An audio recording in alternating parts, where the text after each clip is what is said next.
सेव्यमान पावनाग्रिपङ्कजं यालयज्ञसूत्रमिन्दुश्रीकरं कृपाकरं नारदादियोगिवृन्दवन्दितं दिगम्बरं काशिकापुरादिनाथकालभैरवं भजे।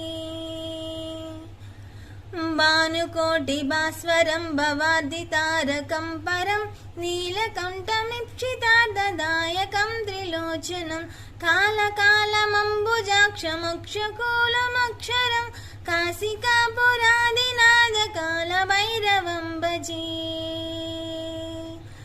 शूलटङ्कपाशदण्डपाणिमादिकारणं श्यामकायमादिदेवमक्षरं निरामयं भीमविक्रमं प्रभो विचित्रताण्डवं प्रियं काशिकापुरादिनाथकालभैरवं भजे।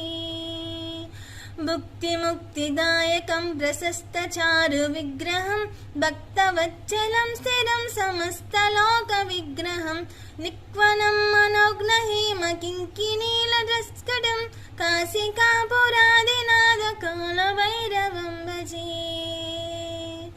धर्मसेतुपालकं त्वधर्ममार्गनाशनं कर्मपाशमोचकं सुशर्मदायकं विभुं स्वर्णवर्णकेशपाशशोभिताङ्गमण्डलं काशिकापुरादिनाथकालभैरवं भजे। रत्नपादुका प्रभाभिरामपादयुग्मकं नित्यमद्वितीयमिष्टदैवतं निराजनं मृत्युदत्वनाशनं करालदण्डशमोक्षणं काशिकापुरादिनाथकालभैरवं भजे।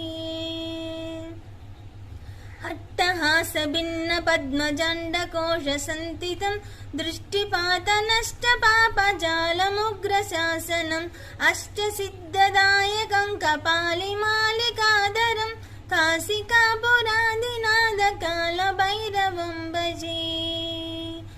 भूतसङ्गनायकं विशालकीर्तिदायकं काशीवासिलोकपुण्यपापशोधकं विभुं नीतिमार्गकोविदं पुरातनं जगत्पदं काशिकापुरादिनाथकालभैरवं भजे।